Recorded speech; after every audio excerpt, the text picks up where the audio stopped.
ভারতবর্ষের পুণ্যজন্মা মহাপুরুষদের বাণী হল সনাতন বাণী।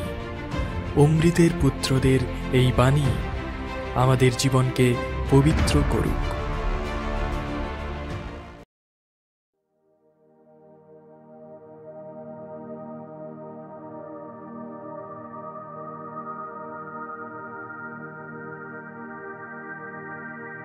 কারা কাহিনী, শ্রী অরবিন্দ, তৃতীয় পর্ব।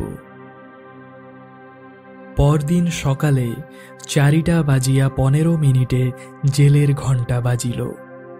কয়েদিদের উঠাইবার জন্য এই প্রথম ঘণ্টা। কয়েক মিনিট পর আবার ঘণ্টা বাজে। তাহার পর কয়েদিরা ফাইলে বাহিরে আসে। হাত মুখ ধুইয়া লফসি খাইয়া খাটুনি আরম্ভ করে। এত ঘণ্টা বাজানোর মধ্যে ঘুম হওয়া অসম্ভব বুঝিয়া আমিও উঠিলাম। 5টার সময় গরাদ খোলা হয়। আমি হাত মুখ ধুইয়া আবার ঘরে বসিলাম। অল্পক্ষণ পরে লফসি আমার দরজায় হাজির হইল, কিন্তু সেই দিন তাহা খাই নাই, কেবল তাহার সহিত চাক্ষুষ পরিচয় হইল। ইহার কয়েকদিন পরে প্রথমবার এই পরমান্ন ভোগ হয়। লফসির অর্থ ফ্যানের সহিত সিদ্ধ ভাত। ইহাই কয়েদির ছোট হাজরি। লফসির ত্রিমূর্তি বা 3 অবস্থা আছে। প্রথম দিন লফসির প্রাজ্ঞভাব, অমিশ্রিত মূল পদার্থ, শুদ্ধ শিব, শুভ্রমূর্তি। দ্বিতীয় দিন লফসির হিরণ্যগর্ভ, ডালে সিদ্ধ খিচুড়ি নামে অভিহিত, পীতবর্ণ, নানা ধর্মসংকুল। তৃতীয় দিনে লফসির বিরাট মূর্তি, অল্প গুড়ে মিশ্রিত, ধূসর বর্ণ, কিয়ৎ পরিমাণে মনুষ্যের ব্যবহারযোগ্য। আমি প্রাজ্ঞ ও হিরণ্যগর্ভ সেবন সাধারণ মর্ত মানুষের অতীত বলিয়া ত্যাগ করিয়াছিলাম। একবার বিরাটের দুর্গ্রাস উদরস্থ করিয়া ব্রিটিশ রাজত্বের নানা সদ্গুণ ও পাশ্চাত্য সভ্যতার উচ্চদরের হিউম্যানিটেরিয়ানিজম ভাবিতে ভাবিতে আনন্দে মগ্ন হইতাম। বলা উচিত, লফসি বাঙালি কয়েদির একমাত্র পুষ্টিকর আহার, আর সবই সারশূন্য। তাহা হইলেও বা কি হইবে? তাহার যেরূপ স্বাদ, তাহা কেবল ক্ষুধার চোটেই খাওয়া যায়, তাহাও জোর করিয়া, মনকে কত বুঝাইয়া তবে খাইতে হয়। সেদিন 11:30টার সময় স্নান করিলাম। প্রথম 4-5 দিন বাড়ি হইতে যাহা পরিয়া আসিয়াছিলাম তাহাই পরিয়া থাকিতে হইল। তবে স্নানের সময় যে গোয়াল ঘরের বৃদ্ধ কয়েদি ওয়ার্ডার আমার রক্ষণাবেক্ষণে নিযুক্ত হইয়াছিলেন, তিনি একটি এন্ডির 1.5 হাত চওড়া কাপড় জোগাড় করিয়াছিলেন। আমার একমাত্র বস্ত্র শুকানো পর্যন্ত ইহা পরিয়া বসিয়া থাকিতাম। আমায় কাপড় কাচিতে বা বাসন মাজিতে হইত না। গোয়াল ঘরের একজন কয়েদি ইহা করিত। 11টার সময় খাওয়া। ঘরে চুপড়ির সান্নিধ্য বর্জন করিবার জন্য গ্রীষ্মের রৌদ্র সহ্য করিয়া প্রায়ই উঠানে খাইতাম। শান্ত্রীও ইহাতে বাধা দিতেন না। সন্ধ্যার খাওয়া 5টা 5:30টার সময় হইত। তাহার পর আর গরাদ খোলা নিষিদ্ধ ছিল। 7টার সময় সন্ধ্যার ঘণ্টা বাজে। মুখ্য জমাদার কয়েদি ওয়ার্ডারদের একত্র করিয়া উচ্চস্বরে নাম পড়িয়া যান। তাহার পরে সকলে স্ব স্থানে যায়। শ্রান্ত কয়েদি নিদ্রার শরণ লইয়া জেলের সেই একমাত্র সুখ অনুভব করে। এই সময় দুর্বল চেতা নিজের দুর্ভাগ্য বা ভবিষ্যৎ জেল দুঃখ ভাবিয়া কাঁদে। ভগবত ভক্ত নীরব রাত্রিতে ঈশ্বর সান্নিধ্য অনুভব করিয়া প্রার্থনায় বা ধ্যানে আনন্দ ভোগ করেন। রাত্রিতে এই দুর্ভাগ্যপতিত সমাজ পীড়িত 3 সহস্র ঈশ্বর সৃষ্ট প্রাণীর সেই আলিপুর জেল স্বরূপ প্রকাণ্ড যন্ত্রণাগৃহ বিশাল নীরবতায় মগ্ন হয়। যাহারা আমার সঙ্গে এক অভিযোগে অভিযুক্ত, তাহাদের সঙ্গে জেলে প্রায়ই দেখা হইত না। তাহারা স্বতন্ত্র স্থানে রক্ষিত ছিলেন। 6 ডিক্রির পশ্চাৎভাগে ক্ষুদ্র ক্ষুদ্র ঘরের 2টি লাইন ছিল। এই 2টি লাইনে সব শুদ্ধ 44টি ঘর, সেই জন্য ইহাকে 44 ডিক্রি বলে। এই ডিক্রির একটি লাইনে অধিকাংশ আসামির বাসস্থান নির্দিষ্ট ছিল। তাহারা শেলে আবদ্ধ হইয়াও নির্জন কারাবাস ভোগ করেন নাই, কেননা এক ঘরে 3 জন করিয়া থাকিতেন। জেলের অন্যদিকে আর একটি ডিক্রি ছিল, তাহাতে কয়েকটি বড় ঘর ছিল। এক একটি ঘরে 12 জন পর্যন্ত থাকিতে পারিত। যাহাদের ভাগ্যে এই ডিক্রি পড়িত তাহারা অধিক সুখে থাকিতেন। এই ডিক্রিতে অনেকে এক ঘরে আবদ্ধ ছিলেন। তাহারা রাত দিন গল্প করিবার অবসর ও মনুষ্য সংসর্গ লাভ করিয়া সুখে কালযাপন করিতেন। তবে তাহাদের মধ্যে একজন এই সুখে বঞ্চিত ছিলেন। ইনি হেমচন্দ্র দাস। জানি না কেন ইহার উপর কর্তৃপক্ষের বিশেষ ভয় অথবা ক্রোধ ছিল। এত লোকের মধ্যে নির্জন কারাবাসের যন্ত্রণা ভোগ করাইবার জন্য কর্তৃপক্ষ তাহাকেই স্বতন্ত্র করিয়াছিলেন। হেমচন্দ্রের নিজের ধারণা ছিল যে পুলিশ অশেষ চেষ্টা করিয়াও তাহাকে দোষ স্বীকার করাইতে পারেন নাই বলিয়া তাহার উপর এই ক্রোধ। তাহাকে এই ডিক্রির একটি অতি ক্ষুদ্র ঘরে আবদ্ধ করিয়া বাহিরের দরজা পর্যন্ত বন্ধ করিয়া রাখা হইত। বলিয়াছি, ইহাই এই বিশেষ সাজার চরম অবস্থা। মাঝে মাঝে পুলিশ নানা জাতির, নানা বর্ণের, নানা আকৃতির সাক্ষী আনাইয়া আইডেন্টিফিকেশন প্রহসন অভিনয় করাইত। তখন আমাদের সকলকে আফিসের সম্মুখে এক দীর্ঘ শ্রেণীবদ্ধ করিয়া দাঁড় করাইত। জেলের কর্তৃপক্ষেরা আমাদের সঙ্গে জেলের অন্য অন্য মোকদ্দমার আসামি মিশাইয়া তাহাদিগকে দেখাইতেন। ইহা কিন্তু নামের জন্য। এই আসামিদের মধ্যে শিক্ষিত বা ভদ্রলোক একজনও ছিল না। যখন তাহাদের সহিত এক শ্রেণীতে দাঁড়াইতাম, তখন এই 2 প্রকার আসামিবর্গের এত অমিল থাকিত যে একদিকে বোমার মোকদ্দমায় অভিযুক্ত বালকদের তেজস্বী তীক্ষ্ণ বুদ্ধি প্রকাশক মুখের ভাব ও গঠন, এবং অন্যদিকে সাধারণ আসামির মলিন পোশাক ও নিস্তেজ মুখের চেহারা দেখিয়া কে কোন শ্রেণীর লোক তাহা যিনি নির্ণয় করিতে না পারিতেন, তাহাকে নির্বোধ কেন, নিকৃষ্ট মনুষ্যবুদ্ধি রহিত বলিতে হয়। এই আইডেন্টিফিকেশন প্যারেড আসামিদের অপ্রিয় ছিল না। এত দ্বারা জেলের একঘেয়ে জীবনে একটি বৈচিত্র্য হইত এবং পরস্পরকে 2টি কথাও বলিবার অবকাশ পাওয়া যাইত। গ্রেপ্তারের পর এইরূপ একটি প্যারেডে আমার ভাই বারীন্দ্রকে প্রথম দেখিতে পাইলাম, কিন্তু তাহার সঙ্গে তখন কথা হয় নাই। প্রায়ই নরেন্দ্রনাথ গোস্বামী আমার পার্শ্বে দাঁড়াইতেন, সেই জন্য তাহার সঙ্গে তখন এই সময়ে আলাপ একটু অধিক হইয়াছিল।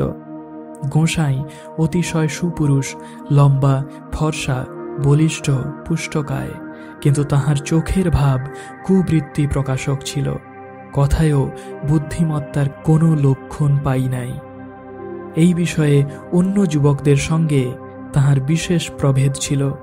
তাহাদের মুখে প্রায়ই উচ্চ ও পবিত্র ভাব অধিক এবং কথায় প্রখর বুদ্ধি, জ্ঞানলিপ্সা ও মহৎ স্বার্থহীন আকাঙ্ক্ষা প্রকাশ পাইত।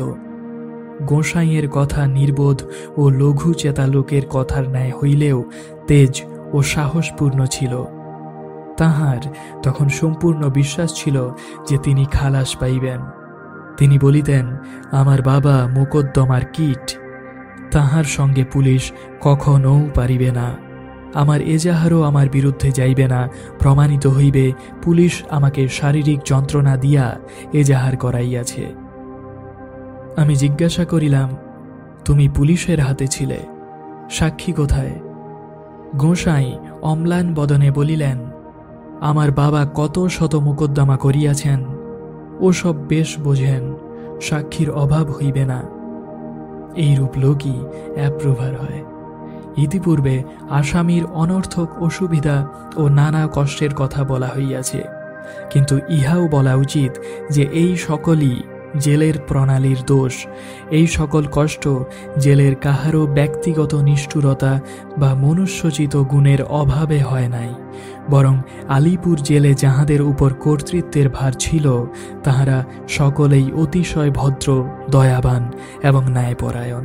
যদি কোনো জেলে কয়েদির যন্ত্রণার কম হয়, ইউরোপীয় জেল প্রণালীর অমানসিক বর্বরতা দয়ায় ও ন্যায়পরতায় লঘূকৃত হয়, তবে আলিপুর জেলে ও এমারসন সাহেবের রাজত্বে সেই মন্দের ভালো ঘটিয়াছে। এই ভালো হইবার দুটি প্রধান কারণ জেলের ইংরাজ সুপারিনটেন্ডেন্ট এমারসন সাহেব ও বাঙালি হাসপাতাল অ্যাসিস্ট্যান্ট ডাক্তার বৈদ্যনাথ চ্যাটার্জির অসাধারণ গুণ। ইহাদের মধ্যে একজন ইউরোপের লুপ্তপ্রায় খ্রিস্টান আদর্শের অবতার, অপরটি হিন্দু ধর্মের সারমর্ম, দয়া ও পরোপকারের জীবন্ত মূর্তি। এমারসন সাহেবের মতো ইংরাজ আর এই দেশে বড় আসে না, বিলাতেও আর বড় জন্মায় না। তাহার শরীরে খ্রিস্টান জেন্টেলম্যানের যে সকল গুণ হওয়া উচিত সকলই এক সময়ে অবতীর্ণ হইয়াছে। তিনি শান্তিপ্রিয়, বিচারশীল, দয়া দাক্ষিণ্যে অতুলনীয়, ন্যায়বান, ভদ্র ব্যবহার ভিন্ন, অধমের প্রতিও অভদ্রতা প্রকাশ করিতে স্বভাবত অক্ষম, সরল, অকপট, সংযমী। দোষের মধ্যে তাহার কর্মকুশলতা ও উদ্যম কম ছিল। জেলারের উপর সমুদয় কর্মভার অর্পণ করিয়া তিনি স্বয়ং নিশ্চেষ্ট থাকিতেন। ইহাতে যে বড় বেশি ক্ষতি হইয়াছিল তাহা আমার বোধ হয় না। জেলার যোগেন্দ্রবাবু দক্ষ ও যোগ্য পুরুষ ছিলেন। বহুমূত্র রোগে অতিশয় ক্লিষ্ট হইয়াও স্বয়ং কার্য দেখিতেন এবং সাহেবের স্বভাব চিনিতেন বলিয়া জেলে ন্যায়নিষ্ঠা ও ক্রূরতার অভাবই রক্ষা করিতেন। তবে তিনি এমারসনের মতো মহাত্মা লোক ছিলেন না, সামান্য বাঙালি সরকারি ভৃত্য মাত্র। সাহেবের মন রাখিতে জানিতেন, দক্ষতা ও কর্তব্যবুদ্ধির সহিত কর্ম করিতেন, স্বাভাবিক ভদ্রতা ও শান্ত ভাবের সহিত লোকের সঙ্গে ব্যবহার করিতেন। ইহা ছাড়া তাহার মধ্যে কোনো বিশেষ গুণ লক্ষ্য করি নাই। চাকরির উপর তাহার প্রবল মায়া ছিল, বিশেষত তখন মে মাস। পেনশন নিবার সময় তাহার নিকটবর্তী হইয়াছিলাম। জানুয়ারিতে পেনশন নিয়া দীর্ঘ পরিশ্রমোপার্জিত বিশ্রাম ভোগ করিবার আশা তখন বর্তমান ছিল। আলিপুরের বোমার মোকদ্দমার আসামির আবির্ভাব দেখিয়া আমাদের জেলার মহাশয় নিতান্ত ভীত ও চিন্তিত হইয়াছিলেন। এই সকল উগ্র স্বভাব তেজস্বী বাঙালি বালক কোন দিনে কি কাণ্ড করিয়া বসিবেন, এই ভাবনায় তিনি অস্থির হইয়া থাকিতেন। তিনি বলিতেন, তাল গাছে চড়িতে আর 1.5 ইঞ্চি বাকি, কিন্তু সেই 1.5 ইঞ্চির অর্ধেকটা মাত্র তিনি চড়িতে পারিয়াছিলেন। আগস্ট মাসের শেষেই বোকানন সাহেব জেলে পর্যবেক্ষণ করিতে আসিয়া সন্তুষ্ট হইয়া গেলেন। জেলের মহাশয় আনন্দে বলিলেন, আমার কর্মকালে এই সাহেবের শেষ আশা, আর পেনশনের ভয় নাই। হায়, মানুষ মাত্রের অন্ধতা! কবি যথার্থই বলিয়াছেন, বিধি দুঃখী মনুষ্যের 2টি পরম উপকার করিয়াছেন। প্রথম, ভবিষ্যৎ নিবিড় অন্ধকারে ঢাকিয়া রাখিয়াছেন। দ্বিতীয়, তাহার একমাত্র অবলম্বন ও সান্ত্বনাস্থল স্বরূপ অন্ধ আশা তাহাকে দিয়াছেন। এই উক্তির 4-5 দিন পরেই নরেন গোসাই কানাইয়ের হস্তে হত হইলেন। বোকাননের জেলে ঘন ঘন আসা আরম্ভ হইল। তাহার ফলে যোগেন্দ্রবাবুর অকালে কর্ম গেল এবং শোক ও রোগের মিলিত আক্রমণে তাহার দেহত্যাগও ঘটিল। এইরূপ কর্মচারীর উপর সম্পূর্ণ ভার না দিয়া এমারসন সাহেব যদি স্বয়ং সব কার্য দেখিতেন, তাহা হইলে তাহার রাজত্বকালে আলিপুর জেলের অধিক সংস্কার ও উন্নতি হইবার সম্ভাবনা ছিল। তিনি যতটুকু দেখিতেন তাহা সুসম্পন্নও করিতেন। তাহার চরিত্রগত গুণেও জেলটি নরক না হইয়া মানুষের কঠোর শাস্তির স্থানই হইয়া রহিয়াছিল। তিনি অন্যত্র গেলেও তাহার সাধুতার ফল সম্পূর্ণ ঘুচে নাই। এখনও পরবর্তী কর্মচারীগণ তাহার সাধুতা 10 আনা বজায় রাখিতে বাধ্য হইয়াছেন। যেমন জেলের অন্যান্য বিভাগে বাঙালি যোগেনবাবু হর্তাকর্তা ছিলেন, তেমনি হাসপাতালে বাঙালি ডাক্তার বৈদ্যনাথ বাবু সর্বে সর্বা ছিলেন। তাহার উপরিতন কর্মচারী ডাক্তার ডেলি এমারসন সাহেবের ন্যায় দয়াবান না হইয়াও অতিশয় ভদ্রলোক ও বিচক্ষণ ব্যক্তি ছিলেন।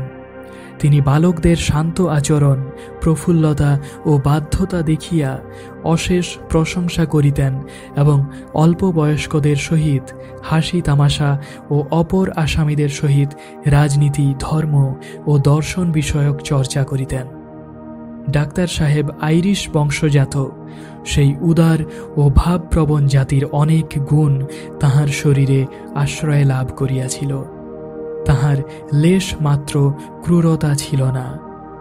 একবার ক্রোধের বশবর্তী হইয়া রূঢ় কথা বা কঠোর আচরণ করিতেন, কিন্তু প্রায়ই উপকার করাই তাহার প্রিয় ছিল। তিনি জেলের কয়েদিদের চাতুরী ও কৃত্রিম রোগ দেখিতে অভ্যস্ত ছিলেন, কিন্তু এমনও হইত যে প্রকৃত রোগীকেও এই কৃত্রিমতার ভয়ে উপেক্ষা করিতেন। তবে প্রকৃত রোগ বুঝিতে পারিলে অতি যত্ন ও দয়ার সহিত রোগীর ব্যবস্থা করিতেন। আমার একবার সামান্য জ্বর হয়, তখন বর্ষাকাল। অনেক বাতায়নযুক্ত প্রকাণ্ড দালানে জলসিক্ত মুক্ত বায়ু খেলা করিত।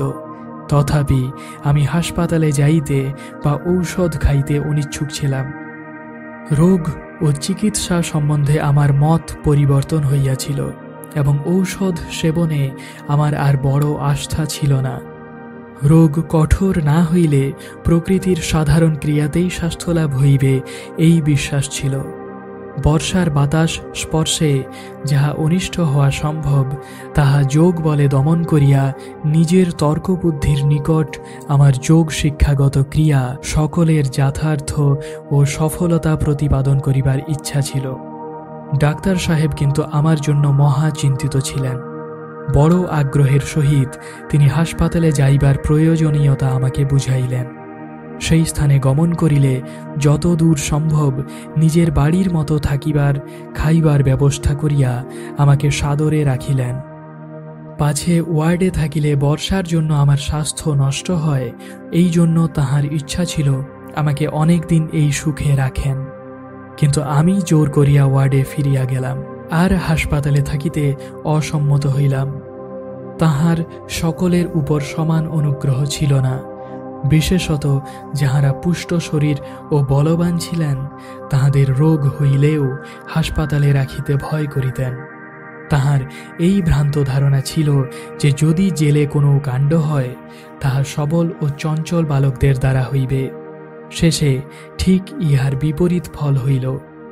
হাসপাতালে যে কাণ্ড ঘটিল, তাহা ব্যাধিগ্রস্ত, বিশীর্ণ, শুষ্ককায় সত্যেন্দ্রনাথ বসু এবং রোগক্লিষ্ট ধীর প্রকৃতি অল্পভাষী কানাইলাল ঘটাইলেন।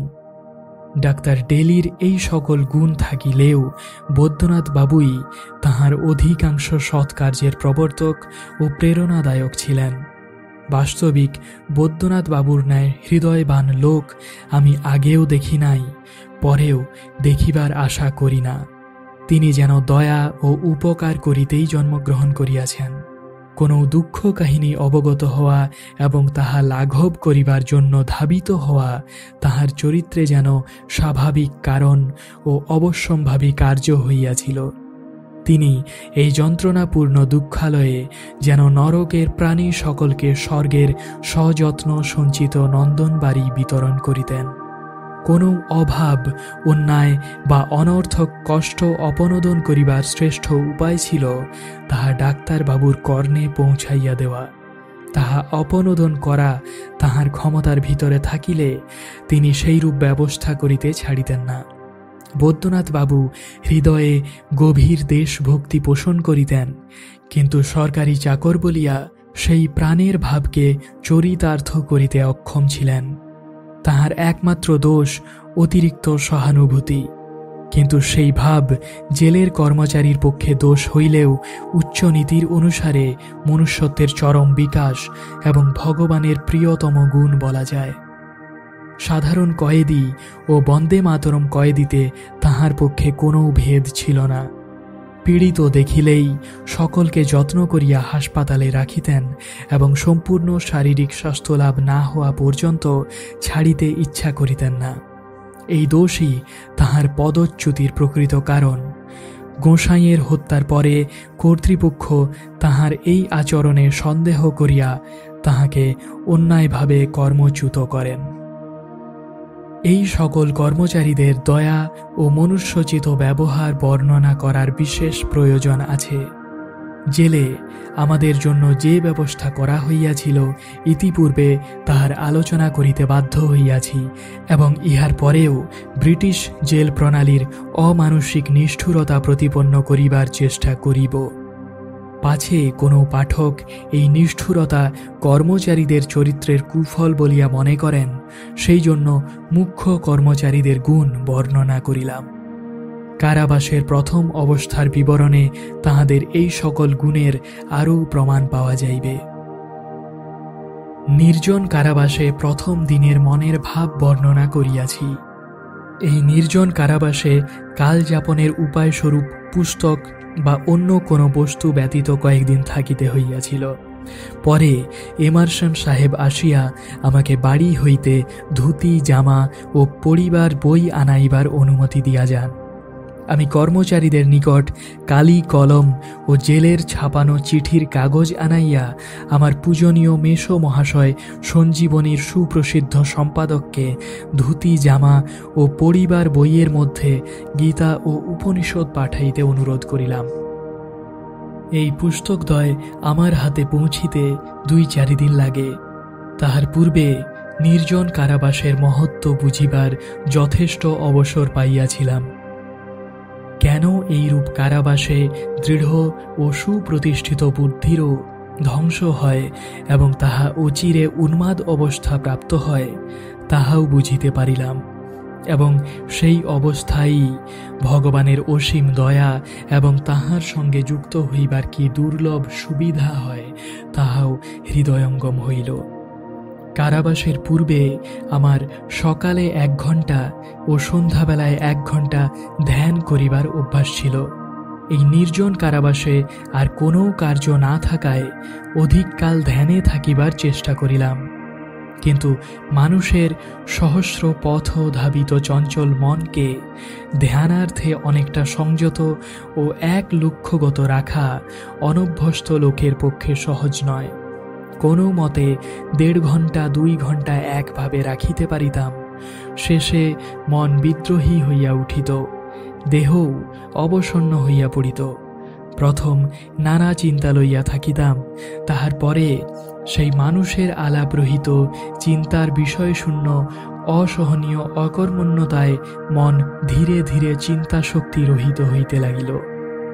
এমন অবস্থা হইতে লাগিল যেন সহস্র অস্পষ্ট চিন্তা মনের দ্বার সকলের চারিদিকে ঘুরিতেছে, অথচ প্রবেশ পথ নিরুদ্ধ। কয়েকটি প্রবেশ করিতে সমর্থ হইয়াও সেই নিস্তব্ধ মনোরাজ্যের নীরবতায় ভীত হইয়া নিঃশব্দে পলায়ন করিতেছে। এই অনিশ্চিত অবশ অবস্থায় অতিশয় মানসিক কষ্ট পাইতে লাগিলাম। প্রকৃতির শোভায় চিত্তবৃত্তি স্নিগ্ধ হইবার এবং তপ্ত মন সান্ত্বনা পাইবার আশায় বাহিরে চাহিয়া দেখিলাম, কিন্তু সেই একমাত্র বৃক্ষ, নীল আকাশের পরিমিত খণ্ডটুকু এবং সেই জেলের নিরানন্দ দৃশ্যে কতক্ষণ মানুষের এই অবস্থাপ্রাপ্ত মন সান্ত্বনা লাভ করিতে পারে? দেওয়ালের দিকে চাহিলাম। জেলের ঘরের সেই নির্জীব সাদা দেওয়াল দর্শনে যেন মন আরও নিরুপায় হইয়া কেবল বদ্ধাবস্থার যন্ত্রণাই উপলব্ধি করিয়া মস্তিষ্ক পিঞ্জরে ছটফট করিতে লাগিল। আবার ধ্যানে বসিলাম। ধ্যান কিছুতেই হইল না, বরং সেই তীব্র বিফল চেষ্টায় মন আরও শ্রান্ত, অকর্মণ্য ও দগ্ধ হইতে লাগিল। চারিদিকে চাহিয়া দেখিলাম। শেষে মাটিতে কয়েকটি বড় বড় কালো পিপিলিকা গর্তের নিকট বেড়াইতেছে দেখিলাম। তাহাদের গতিবিধি ও চেষ্টা চরিত্র নিরীক্ষণ করিতে সময় কাটিয়া গেল। তাহার পরে দেখিলাম ক্ষুদ্র ক্ষুদ্র লাল পিপিলিকা বেড়াইতেছে। কালোতে লালে বড় ঝগড়া। কালোগুলি লালকে পাইয়া দংশন করিতে করিতে প্রাণ বধ করিতে লাগিল। অত্যাচার পীড়িত লাল পিপিলিকার উপর বড় দয়া ও সহানুভূতি হইল। আমি কালোগুলিকে তাড়াইয়া তাহাদের বাঁচাইতে লাগিলাম। ইহাতে একটি কার্য জুটিল, চিন্তার বিষয়ও পাওয়া গেল। পিপিলিকাগুলির সাহায্যে এই কয়েকটি দিন কাটানো গেল। তথাপি দীর্ঘ দিনার্ধ যাপন করিবার উপায় আর জুটিতেছিল না। মনকে বুঝাইয়া দিলাম, জোর করিয়া চিন্তা আনিলাম, কিন্তু দিন দিন মন বিদ্রোহী হইতে লাগিল, হাহাকার করিতে লাগিল। কাল যেন তাহার উপর অসহ্য ভার হইয়া পীড়ন করিতেছে, সেই চাপে চূর্ণ হইয়া সে হাঁপ ছাড়িবার শক্তিও পাইতেছে না। যেন স্বপ্নে শত্রু দ্বারা আক্রান্ত ব্যক্তি গলা পীড়নে মরিয়া যাইতেছে, অথচ হাত পা থাকিয়াও নড়িবার শক্তি রহিত। আমি এই অবস্থা দেখিয়া আশ্চর্য হইলাম। সত্য বটে, আমি কখনো অকর্মণ্য বা নিশ্চেষ্ট হইয়া থাকিতে ভালোবাসি নাই। তবে কতবার একাকী থাকিয়া চিন্তায় কালযাপন করিয়াছি। এক্ষণে এতই কি মনের দুর্বলতা হইয়াছে যে অল্প দিনের নির্জনতায় এত আকুল হইয়া পড়িতেছি? ভাবিতে লাগিলাম, হয়তো সেই স্বেচ্ছাপ্রাপ্ত নির্জনতা ও এই পরেচ্ছাপ্রাপ্ত নির্জনতায় অনেক প্রভেদ আছে। বাড়িতে বসিয়া একাকী থাকা এক কথা, আর পরের ইচ্ছায় কারাগৃহে এই নির্জন বাস স্বতন্ত্র কথা। সেখানে যখন ইচ্ছা হয় মানুষের আশ্রয় লইতে পারি। পুস্তকগত জ্ঞান ও ভাষা লালিত্যে, বন্ধু বান্ধবের প্রিয় সম্ভাষণে, রাস্তার কোলাহলে, জগতের বিবিধ দৃশ্যে মনের তৃপ্তি সাধন করিয়া প্রাণকে শীতল করিতে পারি। কিন্তু এখানে কঠিন নিয়মে আবদ্ধ হইয়া পরের ইচ্ছায় সর্বসংস্রবরহিত হইয়া থাকিতে হইবে। কথা আছে, যে নির্জনতা সহ্য করিতে পারে সে হয় দেবতা নয় পশু। এই সংযম মানুষের সাধ্যাতীত। সেই কথায় আমি আগে বিশ্বাস স্থাপন করিতে পারিতাম না। এখন বুঝিলাম, সত্য সত্যই যোগাভ্যস্ত সাধকেরও এই সংযম সহজ সাধ্য নয়। ইতালির রাজহত্যাকারী ব্রেশির ভীষণ পরিণাম মনে পড়িল। তাহার নিষ্ঠুর বিচারকগণ তাহাকে প্রাণে না মারিয়া 7 বৎসরের নির্জন কারাবাসে দণ্ডিত করিয়াছিলেন।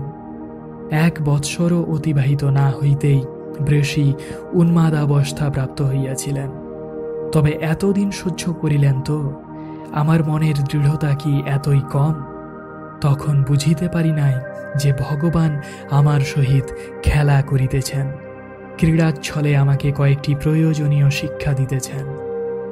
প্রথমত, কিরূপ মনের গতিতে নির্জন কারাবাসের কয়েদি উন্মত্ততার দিকে ধাবিত হয়, তিনি তাহা দেখাইয়া এইরূপ কারাবাসের অমানসিক নিষ্ঠুরতা বুঝাইয়া আমাকে ইউরোপীয় জেল প্রণালীর ঘোর বিরোধী করিলেন, এবং যাহাতে আমার সাধ্যমতো আমি দেশের লোককে ও জগৎকে এই বর্বরতা হইতে ফিরাইয়া দয়ানুমোদিত জেল প্রণালীর পক্ষপাতী করিবার চেষ্টা করি, তিনি সেই শিক্ষা আমাকে দিলেন।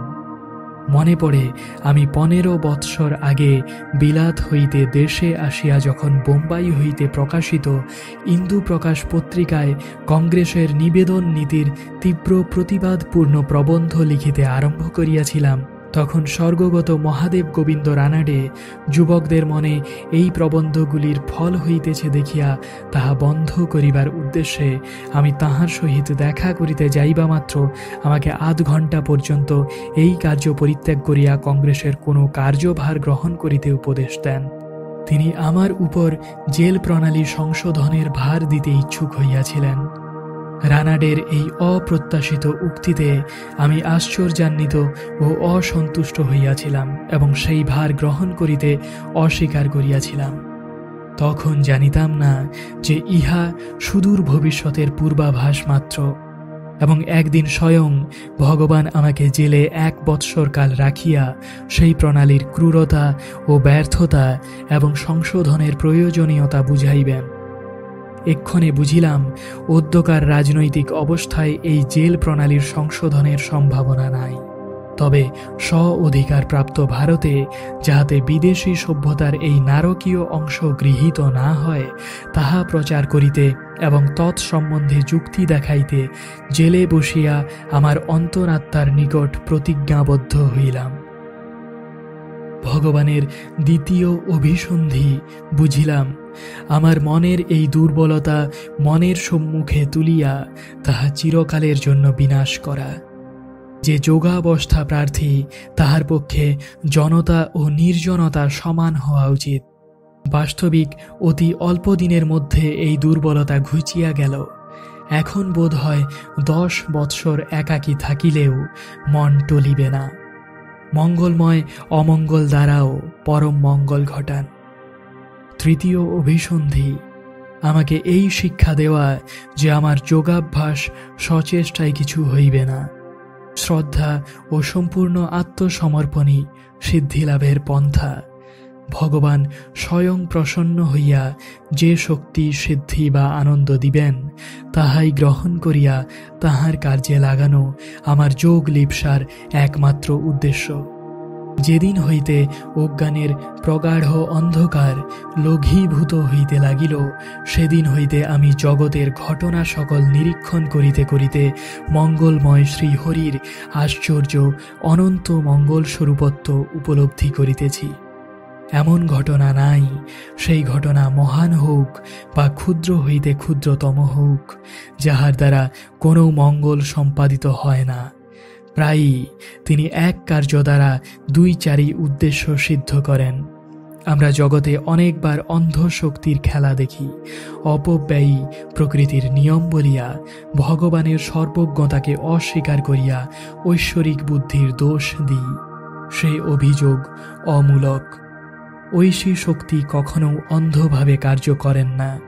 তাহার শক্তির বিন্দু মাত্র অপব্যয় হইতে পারে না, বরং তিনি এমন সংযতভাবে অল্প ব্যয়ে বহু ফল উৎপাদন করেন যে তাহা মানুষের কল্পনার অতীত।